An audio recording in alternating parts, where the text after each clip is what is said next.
Good evening and welcome to SEC Live 19 from SEC at the Voice of College Football from yours truly, Jackson Johnson, Tucker Harlan, Andrew Miller. And a very special guest joining us from Saturday Down South, a 2012 Missouri grad, the one and only himself, Adam Spencer, as we'll be discussing quite a lot in the world of college football, including some crazy news how that can affect certain SEC teams. The first round matchups, much more. Let me tell you something, folks. You're going to be in for a wild ride, for a good time, for a long time. How you doing tonight, gentlemen? Doing well. Doing very well. You guys. Well, thank you. Thank you for coming on, good buddy. We appreciate it. I just wanted to ask, and I'll start us off with the questions about the first round matchups, just kind of get your take, Adam. Ole Miss, Tulane, Texas A&M, Miami, and Alabama, Oklahoma. What are you expecting to see from each of these matchups? Yeah, I think that we saw Oklahoma go into Tuscaloosa and win earlier this year, so we know that they can play with the Tide. Alabama had that impressive streak of 4 games in a row beating top 25 teams without a break. So we know that they can beat anybody when they're at their best. The problem is that, Oklahoma finished with a couple of, it wasn't pretty what they, closed out with against Missouri and against LSU, but they got the job done. Whereas Alabama struggled down the stretch. They lost, and then they barely beat Auburn, and then they lost in blowout fashion in the SEC championship game. So they haven't been playing their best. Oklahoma's defense, with these 2 weeks off, might get R. Mason Thomas back. So that's terrifying for Alabama. So, I expect a low scoring game in that one because Alabama might get LT Overton back too. And that can't be overstated. So that game I have my eye on. I think that's going to be really close within one score for most of the game. It's just going to come down to which quarterback between John Mateer and Ty Simpson, whichever one of those guys can look like they looked in the first half of the season, will be the team that wins the game. I just think that it comes down to that. For Texas A&M and Miami, it would be nice if Texas statement here and just show that it didn't really matter. You put Notre Dame in there, you put Miami in there. It doesn't really matter. The SEC is the SEC, and they'll take care of business. That'd be nice to see. I don't know. It depends on Carson Beck, because he's been up and really good. They've won. When he's made mistakes like he's prone to do, they've struggled, and they gave away a couple of golden chances to really get into the playoff. So they have no one to blame but themselves either. Again, just like Texas A&M, just like Alabama and Oklahoma, they have a chance to get healthy here, and I think that they have the offensive line that can move around some of that elite Miami defensive line. So I'm excited for that game. That's a really good matchup. Ole Miss, Tulane, we've seen that one before. I think that Tulane in this version can maybe keep it within 4 touchdowns instead of 5 touchdowns. But we've seen that one. No disrespect to John Summerall's team there, but I just don't see that one being very competitive. So of the teams within the SEC that are in the playoff, obviously Georgia having the first round bye and just the way they've performed down the stretch, it's natural to think that's the team that's going to make the deepest run. But of these teams playing in the first round, who do you think has the best chance to win a few games, if not contend for the actual? Actually, like Oklahoma's path if they can get by Alabama. There was the story today about the Indiana's defensive lineman who hurt himself and is out, from when he was celebrating the win over the Big Ten championship. So I think that that's a big loss for Indiana if he can't go. And so if Oklahoma and they're healthy and John Mateer, like I mentioned earlier, if he looks like he did in the first half of the season with these 2 weeks to rest his hand and the rest of his body, and they get R. Mason Thomas back, that's a team that I'm looking at that could go into the Rose Bowl. I think either of those teams, Alabama has plenty of experience in the Rose Bowl. Oklahoma played that thriller against Georgia in that double overtime game back in the Sony Michel days. So these teams have made it to the Rose Bowl more recently than Indiana, who I can't even tell you the last time that they were out there. But I'm sure I wasn't born yet.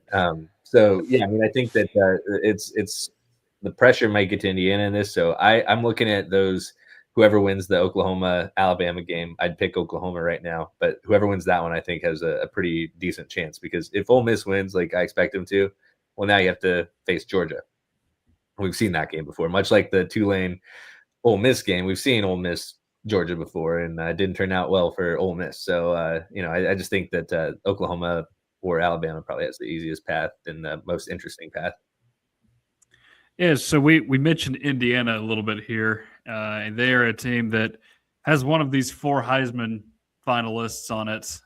Fernando Mendoza, of course, being one, and you look at some of the others: Jeremiah Love, Julian Sayin, and then, of course, the SEC's representative this year, Diego Pavia, which is about as insane as Indiana playing in a Rose Bowl, if we're being honest, just with the history. And I mean, the same thing with Indiana having Heisman finalists. So, of those 4 guys, who do you think has the best shot of getting that Heisman in a few days? What is that, 3 or 4 days from now? It's Saturday. Yeah. Yeah, I think it's a 2-horse race right now, and it's crazy to say that either Indiana or Vanderbilt will have their first Heisman winner in history. Like, that's the world that we're living in right now. That's pretty crazy thought, but I think that probably recency bias. Even though it was far from a game for Indiana in that win over Ohio State, I just think that doing that against Ohio State, getting the win when in that environment, I just think that's going to put it over the edge. And I think Mendoza is probably going to get it. I think Pavia is probably going to finish second, and then I'd probably go Sayin and then Love fourth. So, we'll see. But Diego Pavia certainly has a case. It just sucks that Vanderbilt's probably going to come up, just a little bit short of a playoff berth and just a little bit short of a Heisman. So we'll see how it plays out. Hopefully I'm wrong. So would you say it's one of those deals where it's like a Joe Burrow or Cam Newton type thing, where you're looking at the best player on the best team getting it this year, potentially with Indiana? Yeah, I mean, Joe Burrow and Cam Newton certainly put up, the numbers to back it up too. They Absolutely. Mendoza did all the, like, he's very, very deserving of getting there. If I had a vote, I would go Pavia. This personally, like, I just think that dude, leading. I know Mendoza is doing the same at Indiana, but just Pavia seems to be more important to, like, he's the most important player in college football. Like, Vanderbilt is not 10-2. I don't think if you put Mendoza in Nashville. I think that Indiana could be, undefeated if Pavia was the quarterback. So that's where my head's at. So I think that Pavia is the most important player, and I would vote for him. But I just think that having that exposure and playing on championship weekend is going to, sway some voters to give it to Mendoza. That's a fair point with the importance for Indiana. I mean, we saw Indiana a season ago make the playoff with Rourke at quarterback. So, and not that Mendoza's not an upgrade, he is, but you're right. Pavia's importance to Vanderbilt, he kind of carries that team a bit more. Yeah, absolutely. He's a dual threat guy. I mean, Mendoza can run a little bit. He just, that's not really his game. Like, Pavia is the leading rusher at Vanderbilt too. So, I mean, he just brings that dynamic. He sets the tone with physicality, he's the mouthpiece for the team. He gives them an attitude that, Mendoza does all of it, but Cignetti is the attitude and the brains and the heart behind this Indiana team, and Mendoza is just a byproduct of that. Credit to him for doing everything that he needs to do, but he's not Pavia for Indiana. Well, I would like to see if Pavia can win the Heisman, but it feels like that's not going to happen. And in a way, that ship has probably kind of sailed, but we'll definitely wait and see what happens on Saturday. Yeah, I think it's going to be, like I said, I think it's going to probably go Mendoza, Pavia, then Sayin, and then Love in fourth. But, we'll see. I mean, crazier things have happened. Well, I mean, on the bright side, I think whoever gets Pavia in the 2026 draft is going to be very happy. That's for sure. Yeah, he's a little small, but we've seen some smaller guys have success in the National Football League here recently. I mean, Drew Brees kind of started off, Russell Wilson, but now there's, Jaden Daniels is not a huge guy. Like he's tall, but he's smaller. And Bryce Young is he's got Carolina in playoff position potentially, which none of us saw coming in heading into the season. So I mean, it's never been a better time to be a smaller guy in the NFL. The schemes are awesome right now for offenses, and they're spreading it out, and you can see over these guys, and you can find your window. So yeah, I agree. Like he's gonna make an impact, kind of like Jackson Dart. We'll see if he can just avoid the big hits, because Jackson Dart seems to seek them out for some reason. Oh man. Well, we have some coaching carousel news, like not on like the head coaching front, of course, but just staff members as a whole. Like we're just looking at all over the place. Our guy, you got the list all set, and this is your list, and this was one of those that happened today. Jim Knowles basically agreed to leave Penn State, but Tennessee was getting him to be the new defensive coordinator. Tucker, how have you felt about Knowles being the new defensive coordinator after the firing of Baines? How you feeling about that? Yeah, so Tennessee going back to the Penn State well is kind of interesting. I guess Virginia Tech went back to the Penn State well for head coaching, so maybe it's going to produce something better. That's the assumption here. But no, I think this is a high risk, high reward move by Josh Heupel. If this ends up really working out, I think it can work out. It just may take a year or two. Like his off or defenses, excuse me, they're a little bit slower developing there at the beginning. When he gets there, like in places like Oklahoma State and Duke. Another nice Tennessee tie for Knowles, though, is that he did work under David Cutcliffe at Duke. Cutcliffe, of course, Peyton Manning's offensive coordinator back in the 1990s. So a little bit of a tie there. And then, of course, you go up to Ohio State last year and you lose to this guy, and you see that he's out of a job now after everything collapsed mid-season at Penn State. And you're like, hey, let's go and get this guy. So I'm really, really hoping this works out for Tennessee. And I'm glad that Josh Heupel has done this, because it is something that has shown that he's willing to take steps to improve. Because, before this, I don't think there was another time in which he fired a staffer at any of his previous head coaching stops.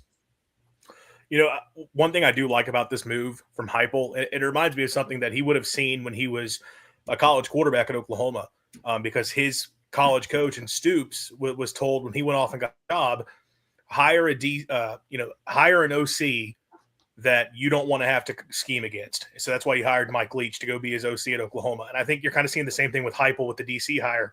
What Knowles does defensively certainly gave the Vols a lot of problems. And I know that Tennessee offense had some issues a couple of seasons ago, but I do think it's a great move. Getting a guy that you've seen knows how to handle wide open offense and can shut it down. Definitely a great move. We'll get into more of the coaching carousel across the SEC from an assistant stuff here in a bit. But to close this out with Adam, we did want to talk about the opening at Michigan, because Sharon Moore out. Huge news that really a lot of the details still emerging here on this evening. We don't know everything going on there, but he's done. Immediately, people are wondering, is there a chance that we see some SEC movement? I know there's a certain coach in Tuscaloosa whose name is going to come up a lot for this opening. Yeah, I don't think Kalen DeBoer is moving. I think that he would be silly to take that job. He got Alabama to the playoff. I know it was by the skin of their teeth there, but they're in. They have the shot, and they played for an SEC championship this year after not playing for one last year. So the things are looking up in Tuscaloosa, and you'd be crazy to leave that. There's resources there. There's passionate fan base. There's you don't have to. There's Georgia, but you don't have to play Ohio State. He has a good situation in Alabama. I think he knows that. I don't think he's going anywhere. The guy from the SEC that worries me a little bit, even though he just signed an extension, is my coach at my alma mater, Eli Drinkwitz. I don't think he's going anywhere. I think that that extension probably was signed even after Michigan probably kicked the tires on him a little bit, because like we were talking about earlier, they don't just do this and not have a plan. You know, they've known about Michigan's brass have probably known about this situation that was developing with Moore for at least a couple weeks. And, you know, they just made sure that they had all their ducks in the row before they announced anything. So you can bet that they've probably talked to some coaches, gauged some interest. I just think that, you know, if there was a guy who would leave the SEC for Michigan, it would probably be Drink, but I don't see it happening. So I think that they're going to have to look elsewhere, and you know, maybe they just keep Biff as the interim coach for all of 2026 and just restart in 2027, and you know, give themselves a chance to like really scout the 2026 coaching carousel this season.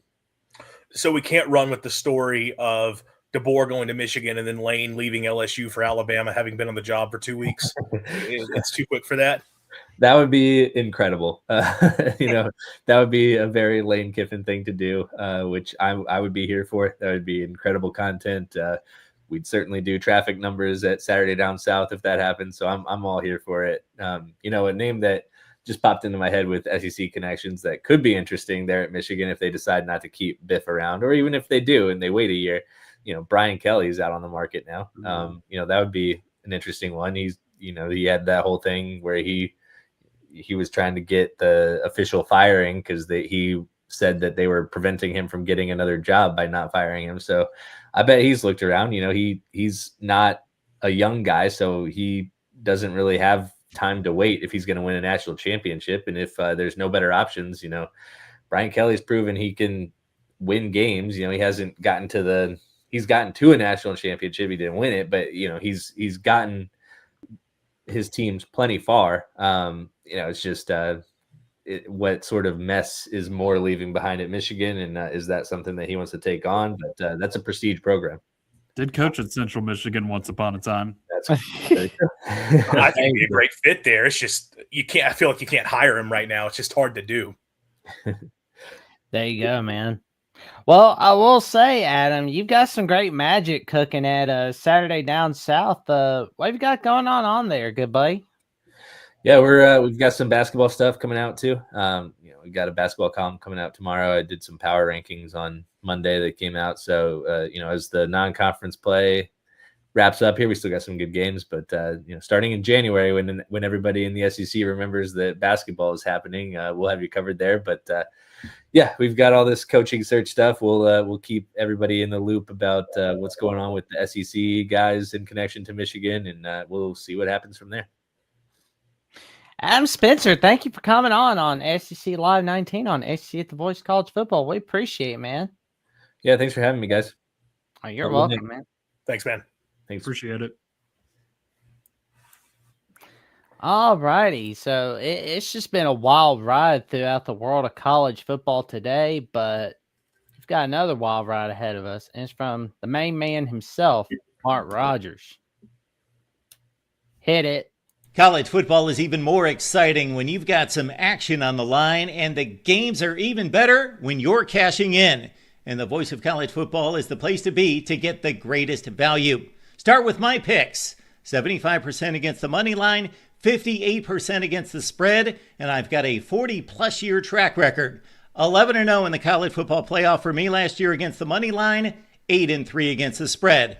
And I'm just the warm-up act. Steve Merrill of Wager Talk is our ace in the hole, show stopper. 7 years with the Voice of College Football, over 30 years in the industry. Steve gives us analysis on all the big games, but you can't miss Steve's weekly under-the-radar pick. 28-12 against the spread the last 3 years. You also get picks from some of our top analysts here at the Voice of College Football, including Corey Bratta, Matt Zemek, and Steve Dace. Check out those numbers. Become a YouTube or Patreon member for just $99 per month. Go to the main channel on YouTube, click join, and then select a betting tier. Do the same thing on Patreon. Make 2025 a winner now. There you go. And that's why you go to Mark Rogers, Steve Dace from the Michigan Podcast, and Steve Dace Show, Matt Zimmett from USC Primetime Live, Trojans Wire, and College Wire, Corey Bratta from the Hawkeye the Storm and Iowa Hawkeyes Live, and Steve Merrill for that under-the-radar pick of the week in the world of college football, especially if you really want that special Christmas gift. All righty. Let's go over the rest of these staff hires, shall we? Including Kendall Briles going over to South Carolina. How are we feeling about that move, gentlemen? I think it's a clear upgrade from what South Carolina has had. Now, I will be honest, I'm not the biggest Kendall Briles guy, which it's funny because I'm the head coach of Mississippi State is his brother-in-law and runs a lot of the same stuff offensively. I've just never been fully blown away with Kendall. However, his offense puts up yards and it does score some points. And it's a clear upgrade of what South Carolina's had the last few years. And embracing sort of a wide open spread style is probably the best thing that Beamer needs to do. I think Arkansas fans and TCU fans have both had various criticisms of Kendall Briles over the years, whether it be getting too cute with it in moments. I know TCU fans are talking about always calling slants on every single third down. Whatever it may be, you can have those gripes, and I think a lot of them are maybe fair. But at the end of the day, it's a system that's more productive than what South Carolina has been running out there with Shula and then I forget Dowell Loggins the season before. The guy who ended up at Nebraska Satterfield a couple years ago. They'll be more productive offensively. They'll be more entertaining to watch offensively. The question is whether or not Sellers is going to stick around to be a part of it. Because I've kind of seen, two schools of thought where if you're Sellers, if you have any hopes of going to the NFL, you probably better go and play in another system than play in that one. But at the same time, if I'm Sellers, I kind of look at what he did with KJ Jefferson. And I think Sellers is a better passer than Jefferson was. But both guys who I would think are better runners than they are throwers. You look at the success Jefferson had in that system. I mean, I think if Lenore Sellers sticks around, he's going to have the best year of his career statistically if he plays for Kendall Briles compared to if he goes somewhere else. But it's one of those deals of if he wants to maximize his chance of going to the next level, you might want to be in a different offense. Yeah, Andrew, I'm glad you brought up KJ Jefferson there because that's exactly where my head went as soon as Kendall Briles was mentioned. And just the fact that he and Lenore Sellers, at least physically, are two very similar quarterbacks, and their skill set is very similar too. They're both they have that dual threat capability in their toolbox. So I do wonder how much that's going to help Sellers. I have to imagine it helps him out a lot, just kind of realizing that full potential because, again, like you said, I mean, I'm not trying to repeat everything here, but like just the offensive coordinators they've had at South Carolina have not been good. Now, correct me if I'm wrong. He was at TCU and they were kind of getting a little tired of him. Kendall seems to wear out his welcome, which yeah, I mean, he's a Briles, so I don't think that's a surprise. Being the son of Art Briles. Yeah, which Art back in coaching now at a D2 college, which I mean, y'all do what you want to do, I guess. I do think Kendall is a good OC. Mississippi State was trying to hire him when Leach passed away. That was the first OC that Zach Arnett targeted. And they were in conversations, and it's funny, he turned it into a pay raise at Arkansas only to then a week later turn around and take the TCU job. Yeah. So I remember Arkansas fans at the time were starting to get a little bit fed up with him because of some of the stuff. And I remember watching a couple games, like the idea of him getting too cute in fourth down and goal line situations definitely happened some. I do think there's a tendency for sometimes you'll see him just kind of draw up some crazy design that just never seems destined to work. So I get some of the criticisms people have, but at the end of the day, it's a cheat code offense that will put up some yards and score some points. In South Carolina, again, even if he's not a perfect hire, he's a massive upgrade over what they had. And I do think, at TCU, he was running a little bit more air raid because, they had Hoover and they were throwing it around a lot, but that's also Sonny Dykes as the head coach. And Sonny Dykes is an air raid guy. So I think a lot of that was Dykes' influence less than what Kendall would do. I think if you got Kendall at South Carolina, especially if Sellers is there at the quarterback, it's going to look a lot like what you saw with KJ Jefferson, where it's heavy quarterback run, and a lot of motion, spread option run game, RPO, that type stuff, with the vertical shots down the field off of it. And look, compared to KJ, I think Sellers has a better arm. I think Sellers is a guy who can. I mean, they still have Nick Harbor, right? His eligibility is not up yet.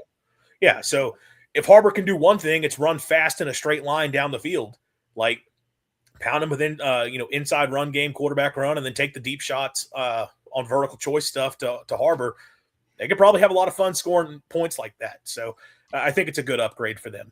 Yeah, I look at South Carolina through the last, really 10 years. They just haven't had very many exciting offenses since the end of the Spurrier era. Like I want to say like the Dylan Thompson offense was the last one that was truly exciting that they had. Like obviously it all fell apart in 2015.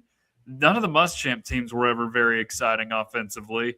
That's Other not than the shocking. fact that they had that night from hell against Tennessee in 2022, they've not been anything special under Beamer offensively, and it's just been defense and special teams for them, really, to this point. Like Sellers is an exciting prospect as a player. Like you see what he's got, you see his potential as a runner, and he's got an arm, but it's just like how can you get that going consistently? And that's been the big problem this year is you just haven't seen it a ton. And that's kind of how I looked at South Carolina last year. Like Sellers could be really, really good for South Carolina, but he's got to show it at some point that he can do it consistently. And maybe Bryles is that guy that can get him to do it consistently because Lord knows they need exciting offense down there in South Carolina.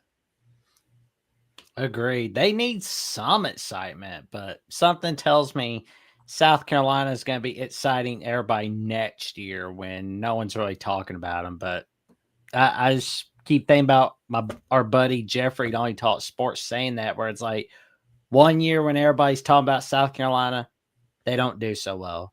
But when everybody expects them to not do so well, they do well. Sounds like Auburn. I think Mississippi State fans do the same thing. And it's been backed up. Like when State's a preseason top 25 team, it doesn't pan out. I think what the cause of that is, in reality, teams more often than not are what your program typically is. Like, yes, you have your ebbs and flows, but generally, if you're a program that's not one of the halves of college football, if you have a year where things go really well for you and you break through, then you go into the next year and everybody expects you to keep building off that. But in reality, you're probably going to take a step back, even if you bring a lot of players back. That's where I kind of think that comes from. But that's we get the comment here. South Carolina hit their ceiling last year, in my opinion. I mean, I think they probably could have gotten another win there. I mean, I think South Carolina could make a playoff game at some point. If they were close last year, obviously. It's hard for them to be more than a 10-win team. I mean, even when they were winning 10 under Spurrier, you'd always have the inexplicable ones, like that game at Tennessee in 2013, which is one of the first great college football games I can remember going to, because Tennessee was not good at all that year. They faced a murderer's row of opponents. They had Justin Worley playing quarterback in that game.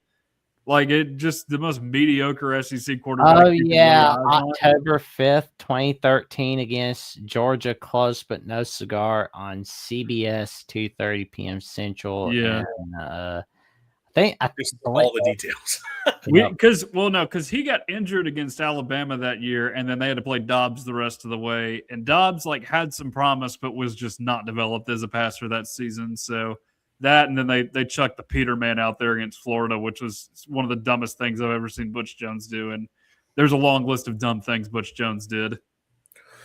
I think that South Carolina run under Spurrier, it's not a coincidence. Georgia was not maximized. Tennessee, as you were just alluding to, was not in a good stretch of football. Florida was down. They had the one good year in 2011 under Muschamp, and then it turned bad really quickly. Clemson had not yet hit their peak under Dabo. So you have all these teams that they were playing on their schedule every single year were not reaching their potential. At the same time, South Carolina has a Hall of Fame coach leading the program. They also had several generational players come through because they hit on a few big-time recruits at that time.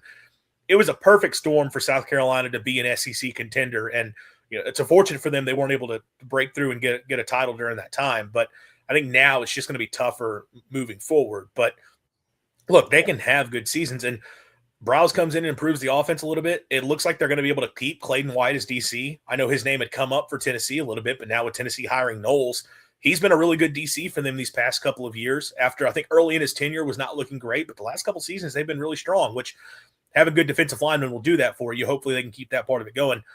Beamer has recruited well there. It's not like he hasn't gotten good players in the program. They've got to figure out O-line development. That's going to be the big thing. And I don't care who you're hiring as OC. If your O-line continues to suck, you're not going to be able to do much moving forward. Other SEC moves I thought of note, I think Florida just put together one of the best staffs in the SEC. I mean, Buster Faulkner is one freaking awesome hire. I think that's one of the brightest offensive minds in college football. And a guy, it's so cool. was an air raid QB at Valdosta State, like as a player, coached in the air raid for years and was like running true wide open air raid, and then eventually gets to Georgia Tech. I think it started at Middle Tennessee State, but it has his time working as an assistant at Georgia, and then at Georgia Tech, it's like spread option run game that he's leaned on. So a guy who's shown the ability to adapt and play multiple styles, been really effective at Georgia Tech. That offense is a ton of fun to watch. I think it's going to be great for Florida. And then Brad White coming in as DC has been a really good DC in the SEC for several years now. John Summerall is a really good head coach. I think he's got two great coordinators there to work with. Yeah, I'm with you there, Andrew. I mean, I'm glad that Tennessee no longer has to face Buster Faulkner next year, for one, because they played Georgia Tech early on in the season. But that was a guy that had been floated around for potential coordinator openings in the SEC, along with some of these head coaching openings. Like, would he follow Brent Key to, say, LSU? Right. Just like if that were to happen, and obviously it didn't, but an SEC school did get him, and of course it was Florida in this case. So good for Florida, because they need all the offense they could get. Like, their offense is, aside from the Kyle Trask season, or seasons, I guess, they just haven't been that good post Tim Tebow and Urban Meyer. Like, they've had some good defenses in that time, but they just haven't been able to do much offensively. It's just a laundry list of quarterbacks going through Florida down there. So I guess the question will have to be who they get to play quarterback next year. I mean, Lagway's bought into Florida, it seems like, but does he fit in a Buster Faulkner offense, I guess, is the big question. And then you're right about Brad White too, because the one thing you can always bank on with Kentucky under the Stoops era was just that they would have a good defense. They weren't always the best offensive teams. They might be able to run the ball well from time to time, but you knew they had a pretty solid defense, usually pumping out NFL talent on those defenses as well. So I do think that is a very well-rounded staff at Florida. Well, to your point about Lagway, and I was kind of thinking about it for a second because I'm just naturally thinking of the offense he's running at Georgia Tech, but I literally made the point a few minutes ago.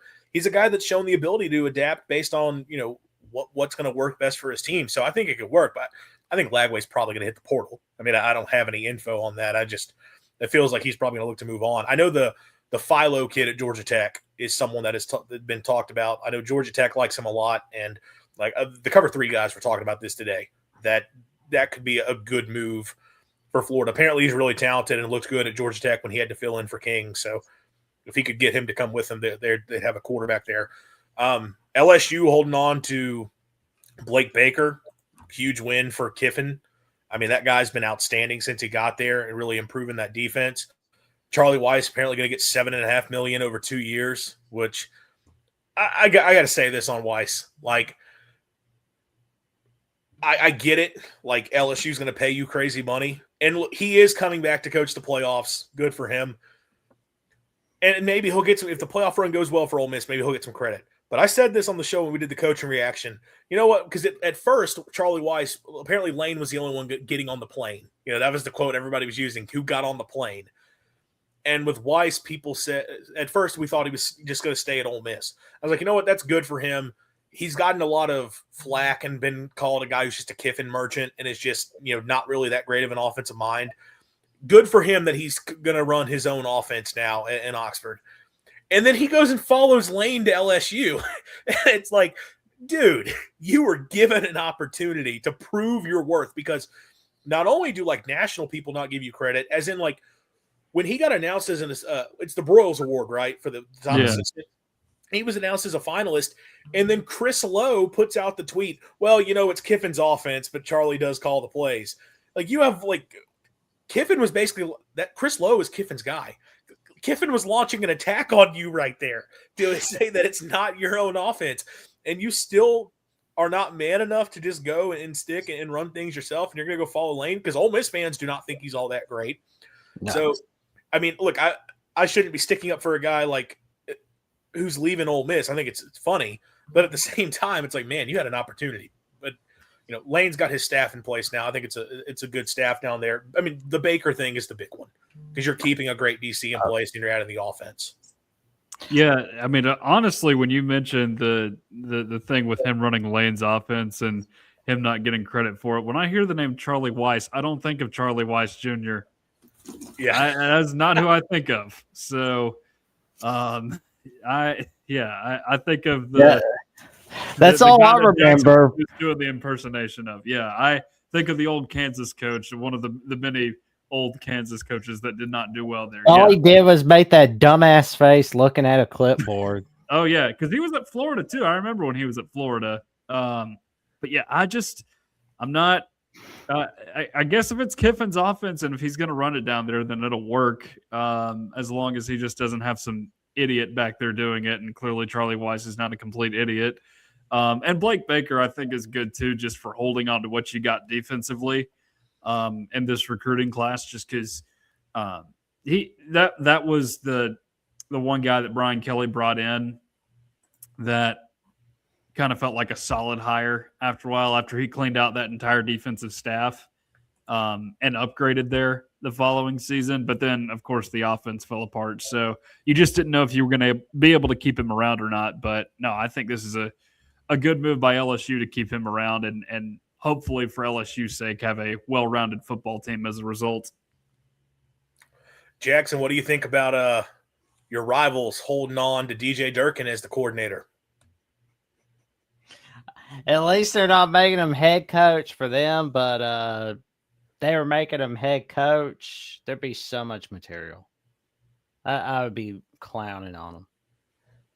It would be Alabama fans would be like all the other SEC fans when Brian Kelly went to LSU, making all the DJ Durkin saw someone die on his watch jokes. If just putting it lightly, Yeah. but I think this is very good for Auburn's sake because he was kind of the glue that held the team together.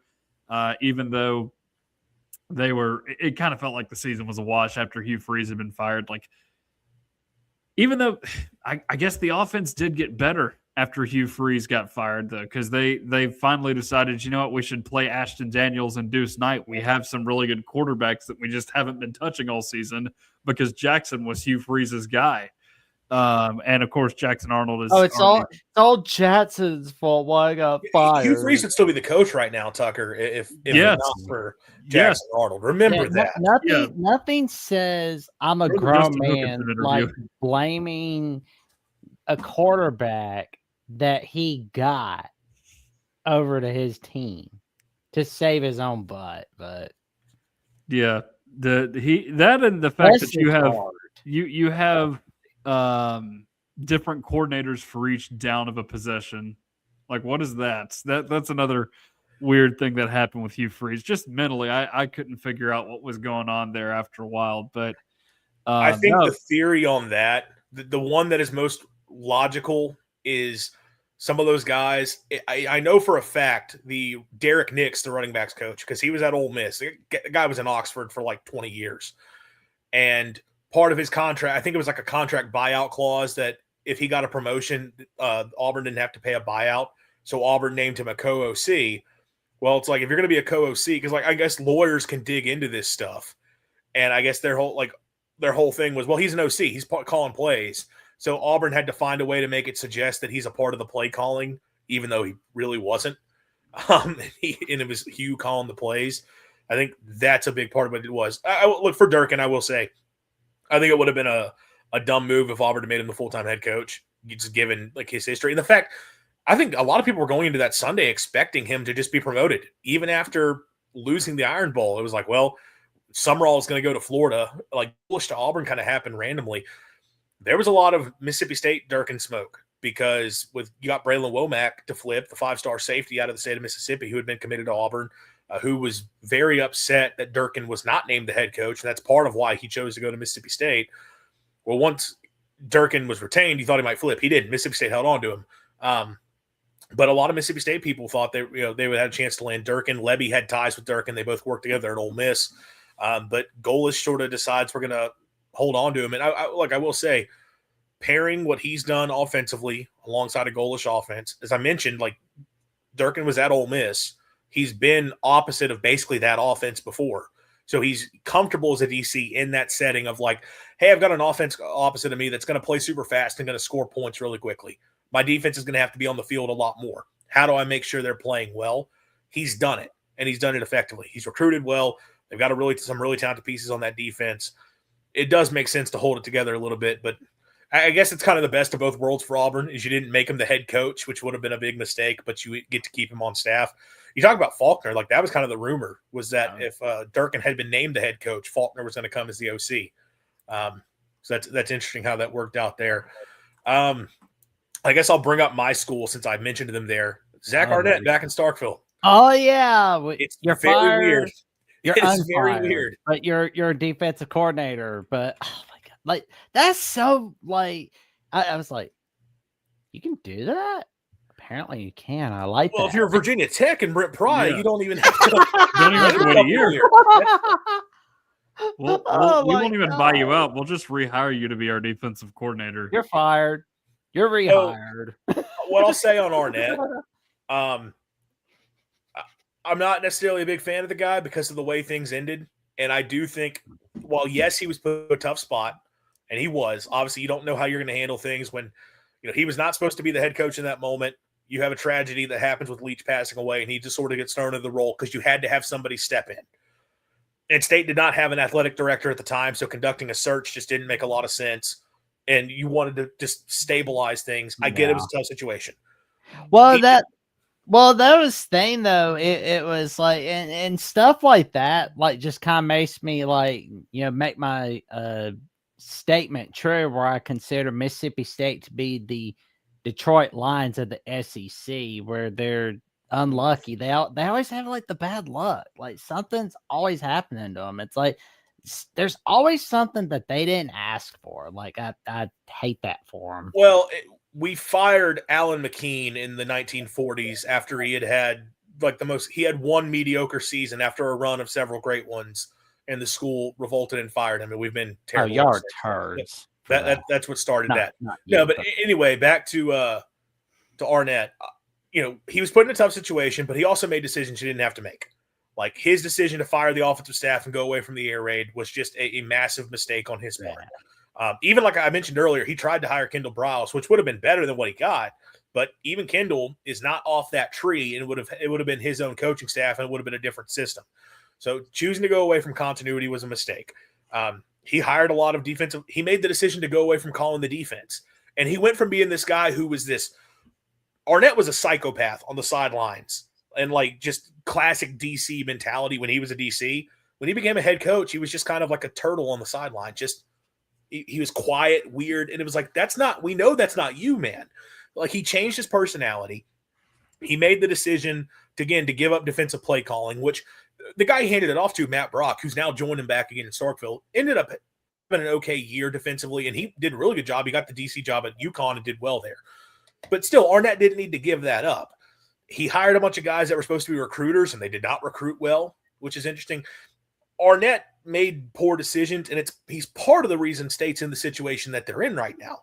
So I don't care for the guy. However, just looking at the job that he's now being hired to do, the guy was a good DC at Mississippi State. Like we have seen him be in this job before and have success doing it. Like it was top 5 in total defense in the SEC every single year that he was the DC. Top 5 in rushing defense every year that he was here.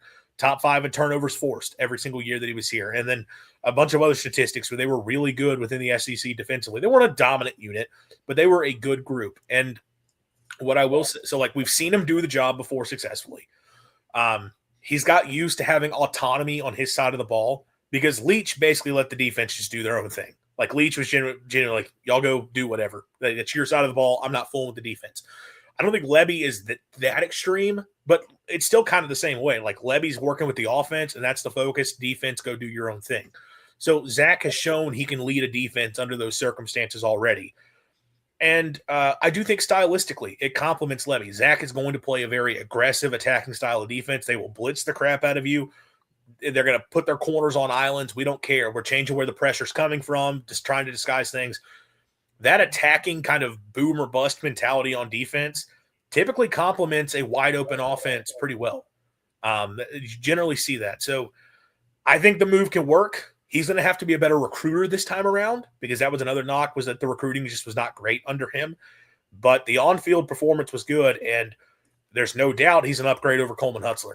So, Oh yeah.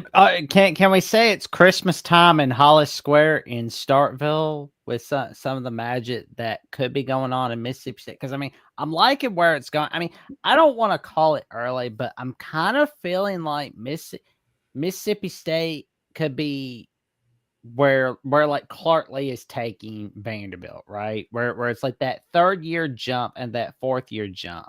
I'm getting a little bit excited about where things are going in Starkville.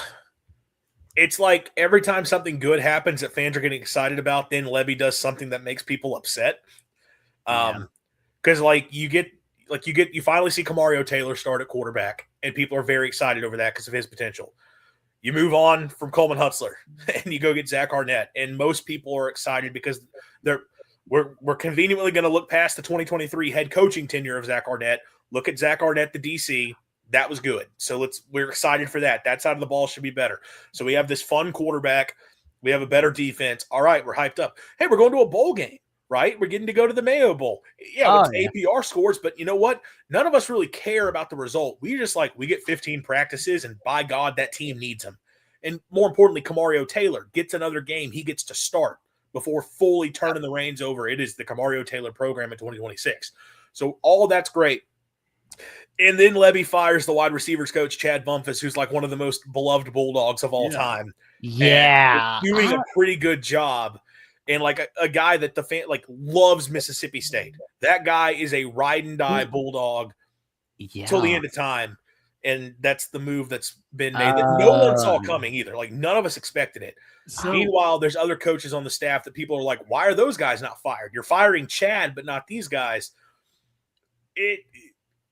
Levy does. There's been a lot of questionable moves. I'll say. Does Levy have his guy then? Is that what you think is going on here? We don't know, man. And there's 2 names that came up a lot that, frankly, if you had made them, yes, they would have been upgrades.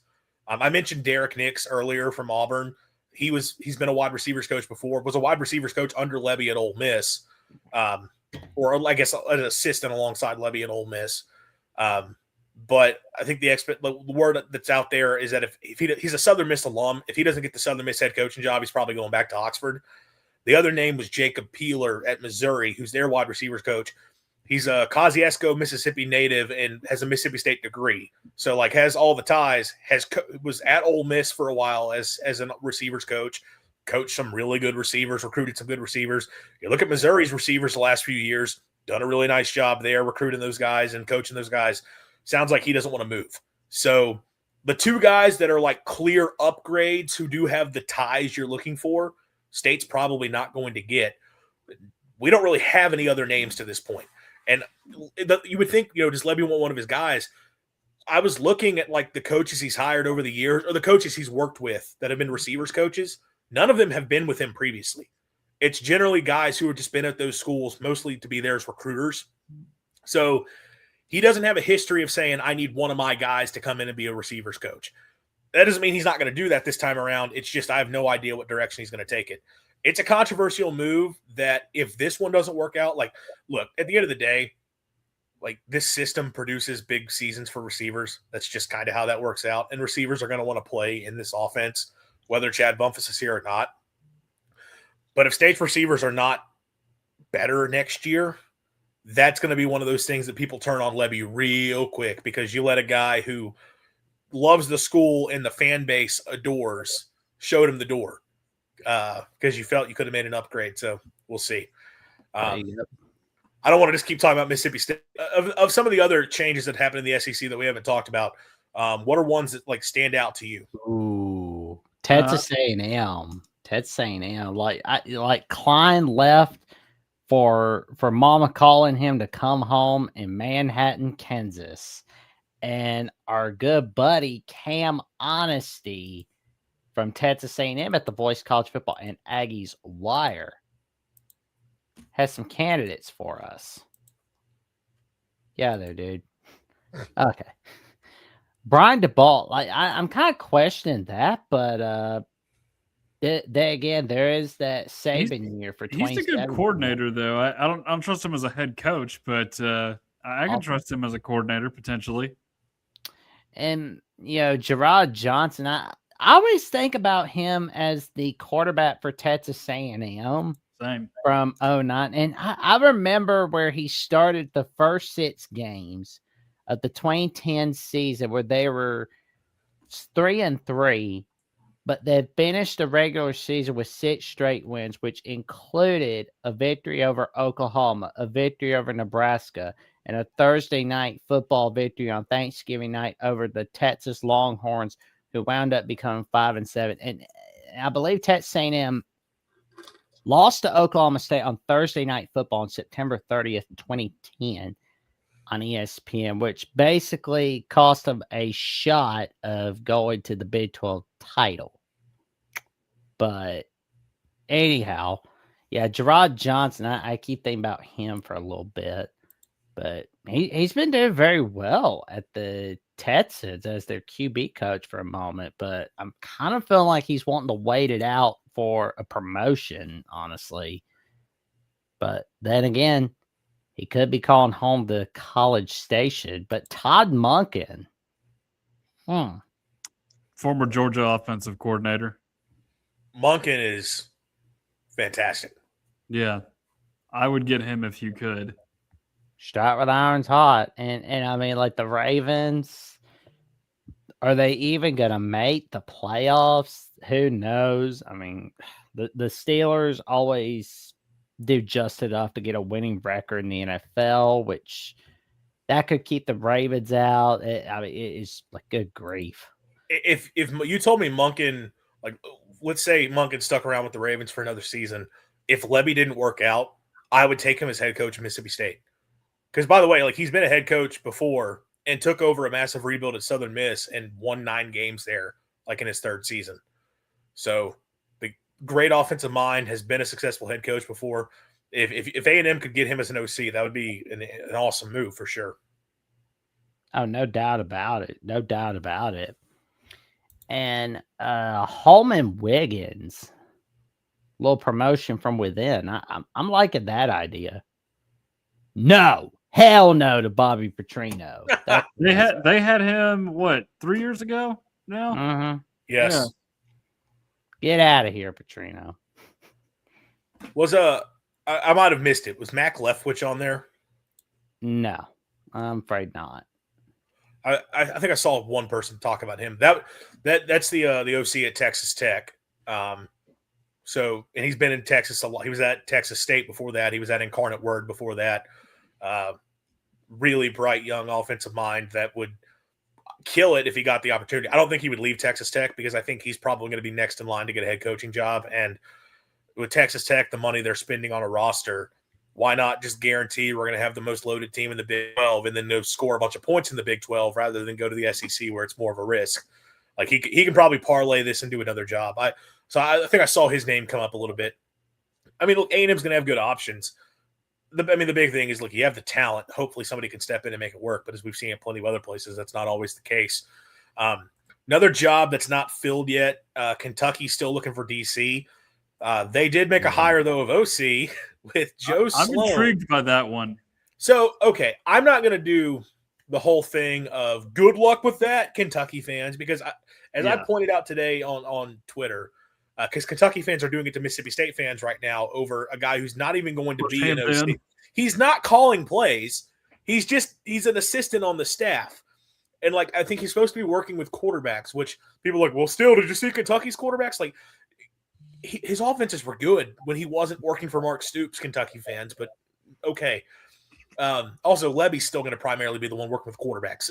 The guy's just on staff for another voice in the room. That's the extent of it. Regardless, it is dumb. Like, college football fans collectively do this thing of if a coach is not perfect at their school. We were talking about this earlier with Kendall Briles. If a coach is not perfect at your school, whenever he leaves for another job, the fans of the old school immediately, it's like, LMAO, good luck with that. Have fun sucking. Like, college football fans just assume whatever coach leaves their program is terrible. That's just the way it worked because it didn't work out perfectly for us. So LSU fans, I'm sure, did that for sure when Sloan was hired. Sloan did have a good offense a couple seasons ago. Like, this year, it really fell apart. There are issues with what he does because, like, they couldn't run the football at all, and his run game designs were not great. I'm not saying he's a great OC. I'm not going to assume that he can be terrible at the job. And I know it's still going to be Will Stein mostly designing the offense, all that. Yeah. My question, though, you hired Will Stein because he's an offensive mastermind. Do you not want him running the offense? Just calling the plays? Yeah. I think the one thing that I'll say, too, just in defense of Joe Sloan here is you just never know if a quarterback is or is not going to be a good fit with an OC. And I'm not necessarily saying Nussmeier wasn't a good fit. It just fell apart for a multitude of different reasons. Like you said, with the run game, the offensive line losing basically all 5 guys this year was of no help either. They didn't hit on the receivers in the portal, and then got hurt. And they kept playing him while he was hurt. So yeah, should not have been doing that. But I mean, who's to say Cutter Boley won't work out with Joe Sloan? You just never know. And Boley's a local kid there at Kentucky, so I don't think he really has his eyes on the transfer portal.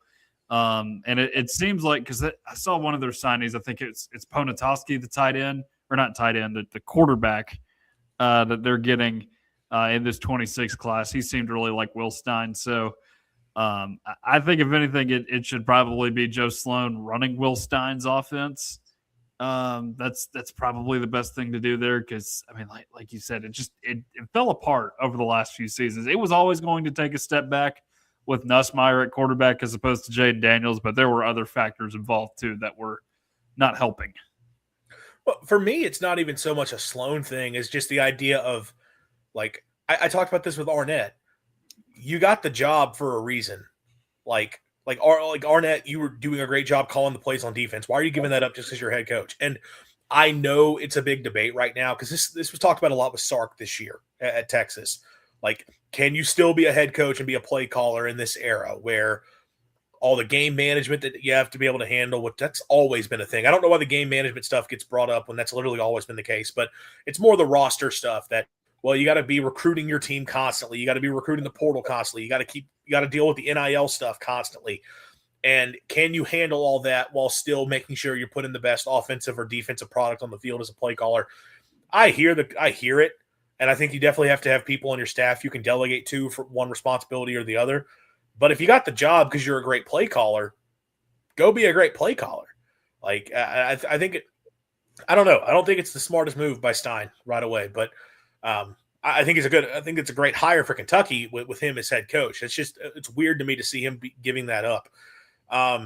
Ole Miss with getting John David Baker to OC, I think is a great move. He was at Ole Miss, runs that offense, took it to ECU, did a great job with it. I like Arkansas's hires. Tim Cramsey at OC had been with Silverfield at Memphis, and going back to his time as an OC at Marshall, guy scores points, really good, consistent offense. They've done it in a variety of ways. Ron Roberts coming in as DC. I mean, we've seen him in the last couple of years of Florida do a really good job with the Florida defense, and a veteran guy who can step in there. So I like those moves for Arkansas. I think that hits all of them. Any final thoughts from any of y'all on the coordinator hires?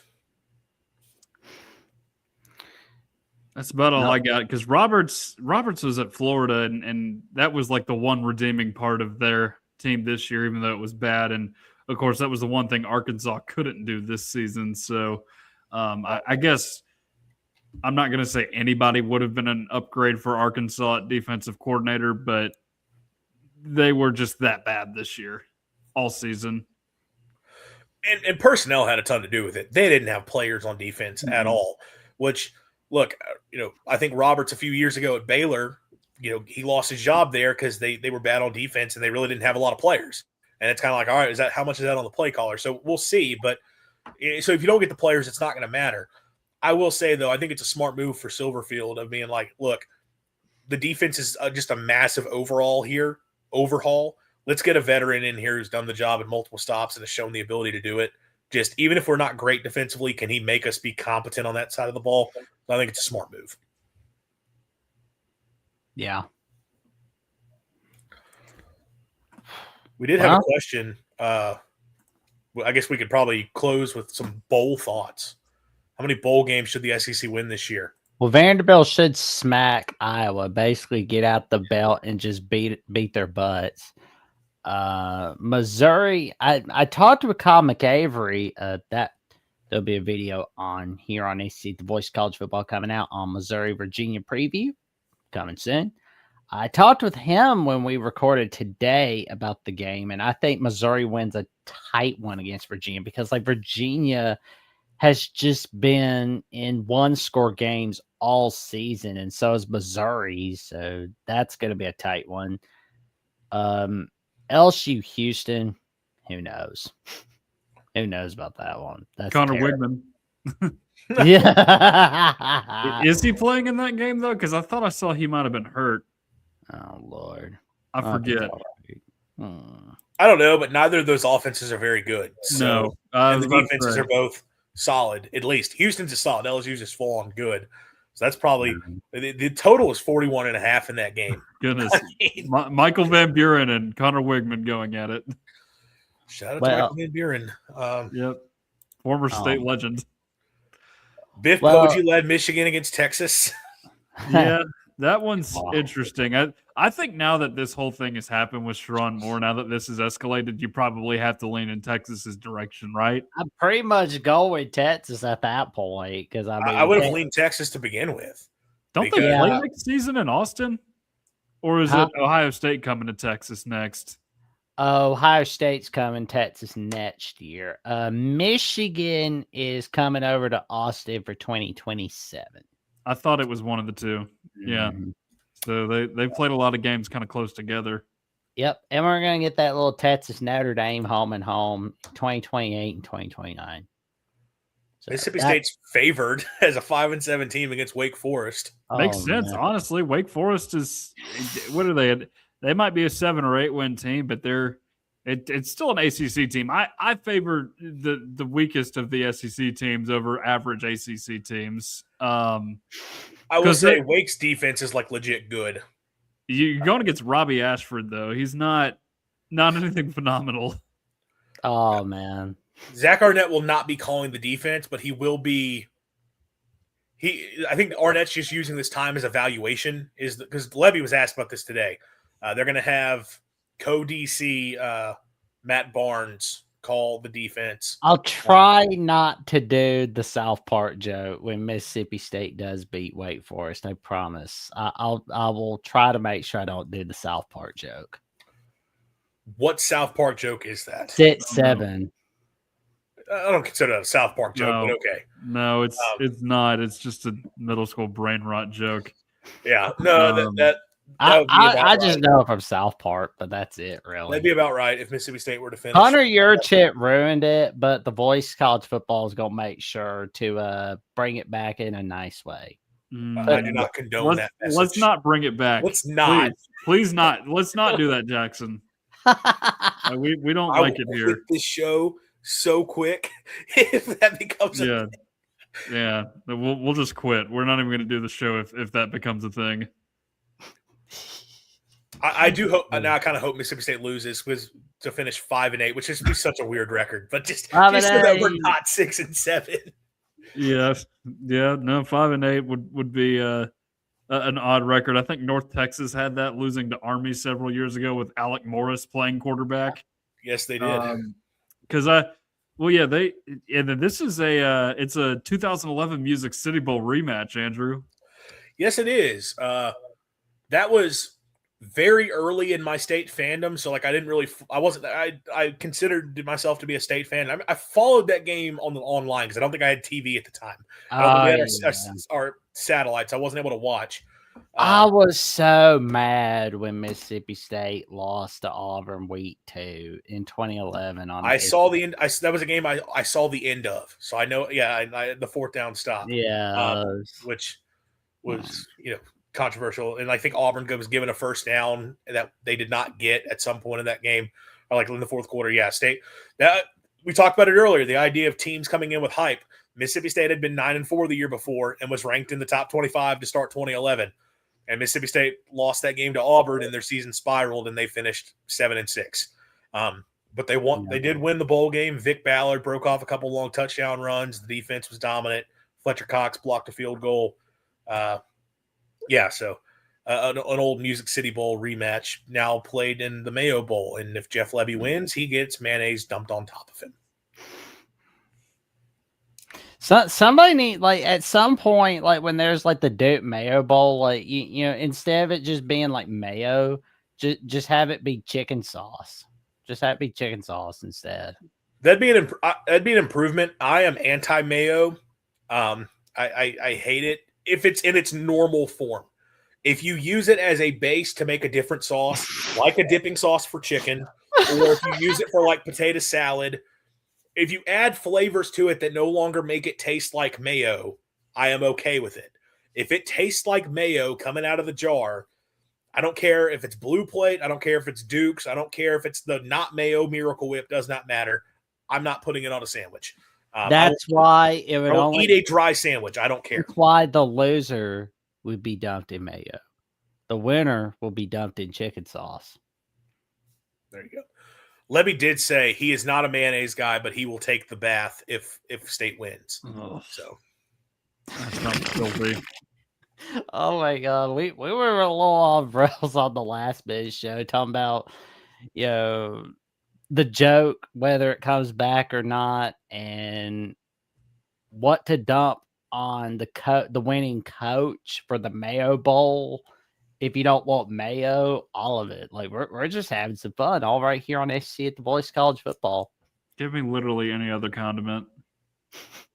Honey mustard, Chick-fil-A honey mustard. That'd be a win. Yeah, take a honey mustard bath. Why don't you? That'd be more appealing. It wouldn't smell as bad. Well, there you go. Yeah. Everybody likes Chick-fil-A stuff. Dun dun dun dun dun dun dun dun. Dun. I hate Chick-fil-A commercials. I hate them too. Honestly, There was a tweet. I think it was Jason Kirk, who's one of the guys that is no longer on Twitter because they all ran to Blue Sky, but like the old college football media guy. I believe he was like, every single Chick-fil-A commercial is like, my favorite thing about Chick-fil-A is that the chicken is chicken. Like the commercials are all just so terrible. But there's one right now, and we've gone off the rails now. We're talking about Chick-fil-A commercials, and I'm a commercial hater. I will rant about any and all commercial. Like I get so annoyed by them. I cannot stand them. You and me both. They're doing one right now because it's Christmas, and they're talking about the 30-count nugget, and the kid is singing. Oh my gosh! Like nugget all the way, and like the parents like ha ha, ha. And like I hate that kid. I hate him so much, and I'm tired of hearing about it.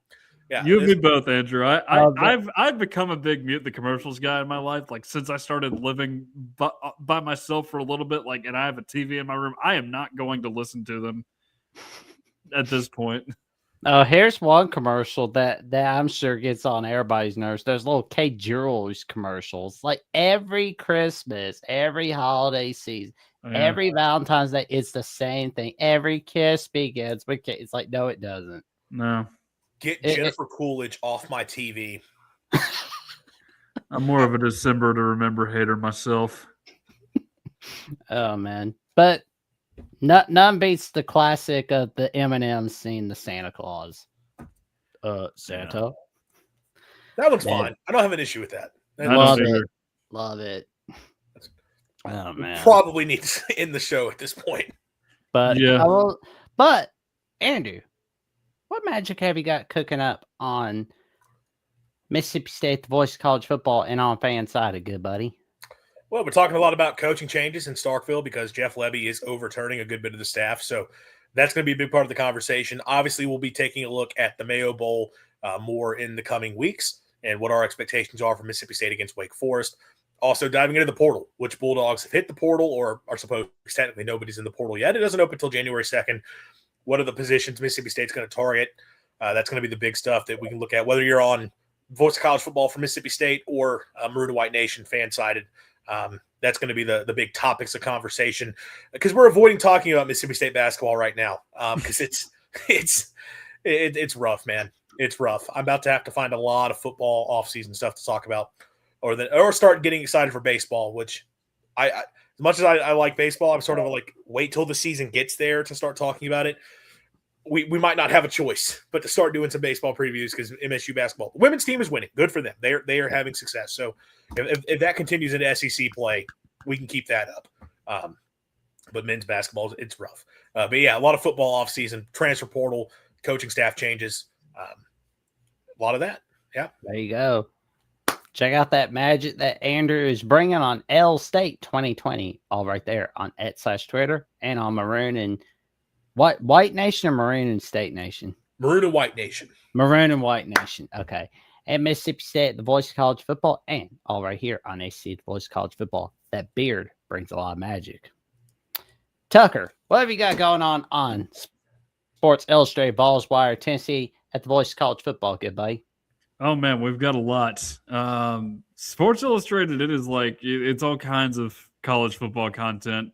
A lot of stories about FCS guys entering the transfer portal is what I've put out in the last several days. Trying to think what else have we done? Some other stories like Marcel Reed reacting to Lane Kiffin taking the LSU job, and lots of stories about Notre Dame opting out of a bowl game too, as that is a big point of contention in the college football universe. Soft. Very soft, very soft. In fact, I actually put one out today about his odds, or Marcus Freeman's odds to go to the New York Giants potentially. Like, they've shot up here recently, which is kind of wild, man. So yeah, newly enshrined over there at Sports Illustrated, but at Vols Wire, we're keeping up with the recruiting still. It's kind of beginning to slow down a little bit now that we're past signing day at this point. I mean, I put out a couple of offer stories here lately. Yeah, that one I put out the other day over there. You're all over the place. I love it, man. I appreciate it. You're a magician, you know. It's like you're getting some of that beard magic from Andrew. And don't pull up Maroon and White Nation. I'm like behind on a lot of things over there. Yeah, we will be putting out some Tennessee basketball content on Vols Wire, I'm sure. It's not as as doom and gloom as what Andrew's talking about over there at Maroon and White Nation, but it's certainly been a little disappointing the last 3 games.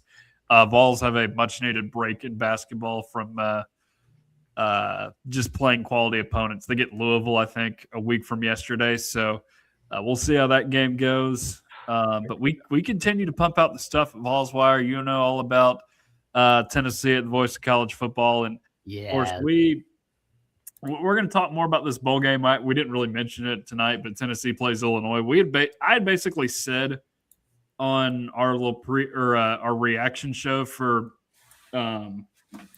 the college football playoff that it was almost a guarantee that Tennessee was going to play Illinois in that thing, and sure enough, it happened. So we will have plenty of breakdowns on that game to come. We glanced at it a little bit this week, trying to land a high-profile guest this week. We will see if it happens for the show, but stay tuned to all that. We continue to pump stuff out there. And then we of course talked all about the coordinator change, because that's a significant move in the Heupel era, because he is, to our knowledge, never changed coordinators in his career as a head coach by choice. Oh, here we go. So tell your friends, family, and the cashiers at pubs about the magic that Tucker brings all right there on Tennessee at the voice of college football, Vols Wire, and Sports Illustrated, where he's writing all that magic all right there. Jackson, what do you have going on? Well, I've got some magic all right there on Alabama with the voice of college football, including tomorrow's edition of the Alabama Call-In Show. And, I've been recording some videos here and there on ACC at the voice of college football, and I've got a Jacksonian episode coming up with Rock and Rant that should be released this weekend. He's one happy man, isn't he? Huh? He's one happy man, isn't he, about his hurricane? He is. He is. He's going to be so happy about Notre Dame not getting in, but we'll talk a lot about that. ACC, Notre Dame, all of it. And we'll be talking about the Miami Hurricanes. We've got it all. And for more updates, what I've got going on Alabama at the voice of college football, SEC at the voice of college football, the Jacksonian, once, twice a week appearances on Locked On West Virginia with Mountaineer Paul for Jackson's World College Football, and once, twice a week calls on the Fine Bob Show. Check me on Jackson CFP on @Twitter and Jackson Johnson 543908 on Instagram and Threads. And note to self, I will make sure to change that Instagram handle. And with that being said, We wish you all a happy Wednesday night. And to like, comment, subscribe, click on the notification bell to SEC at the Voice of College Football so you never miss no video whatsoever, including tomorrow night's edition of a special live stream where all of us, including some of our SEC hosts, join us to go over the instant reaction to the 2026 SEC schedule announcement. All right here on SEC at the Voice College Football. So tune in, everybody, because it's all for a fun ride. Good night, everyone.